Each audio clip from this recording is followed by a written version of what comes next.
ઉત્તર ગુજરાતમાં મોટાભાગના લોકો પશુપાલન સાથે સંકળાયેલા છે. અવારનવાર પશુપાલકો દ્વારા ગાય કે ભેંસ ગાભણ ન થતી હોય તેવી ફરિયાદો કૃષિ વિજ્ઞાન કેન્દ્રમાં આવતી હોય છે. આજે આપણે જાણીશું કે આવી સ્થિતિમાં પશુપાલકોએ કેવા પગલાં લેવા જોઈએ.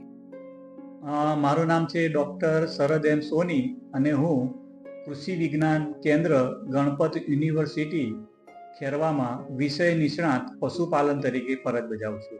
શરદભાઈ, આપણે જ્યારે ગાય કે ભેંસ ગાભણ ના થાય ત્યારે શું કરવું જોઈએ પશુપાલક?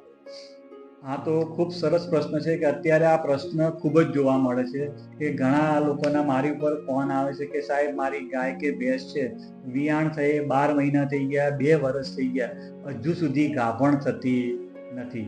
તો હવે ગાભણ ન થવાના કારણો જોઈએ તો એ પહેલું કારણ એ છે કે જો એની અંદર સૂક્ષ્મ તત્વની ઉણપ હશે તો પણ ગાય કે ભેંસ ગાભણ થશે નહીં. તો એના માટે તમારે શું કરવાનું છે? તો એના માટે તમારે ચિલેટેડ મિનરલ મિક્સચર પાવડર આવે છે, એ રોજનો 50 ગ્રામ એક ટાઈમ તમારે આપવાનો રહેશે. જો એ આપશો તો એના લીધે જો ઉથલા મારતું હશે તો એ ઉથલા મારશે નહીં. બીજું કારણ એ છે કે જો અંદર ગર્ભાશયની અંદર બગાડ થઈ ગયો હોય તો પણ એ ગાય કે ભેંસ ઉથલા મારે છે.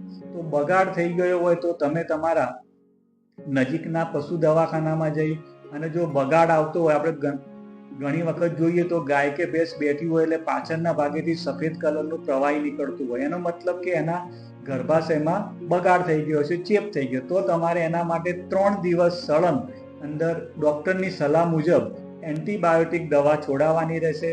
અને એ છોડાવશો એટલે ગર્ભાશય એકદમ ક્લીન થઈ જશે, ચોખ્ખું થઈ જશે. એટલે એકવાર એને જવા દેવાની અને પછી જ્યારે પાળીમાં આવે અને જો તમે બીજદાન કરાવશો તો તમારે ગાય કે ભેંસ છે એ ગાભણ થવાની ટકાવારી વધી જશે. એટલે ખાસ આ 2 જ મુખ્ય પ્રશ્ન હોય છે.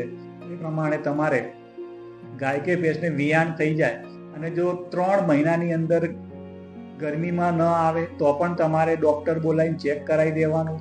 અને જો ગરમીમાં આવે છે અને 1-2 વખત જો પાછી ફરે છે તો પછી આપણે તરત જ નજીકના પશુ દવાખાનામાં અથવા કોઈ સારા પશુ ચિકિત્સક ડૉક્ટર જોડે એને તપાસ કરાવી અને તાત્કાલિક દવા કરાવી દેવાની, જેથી તમારું પશુ વધુ સમય સુધી ખાલી પડ્યું રહે નહીં.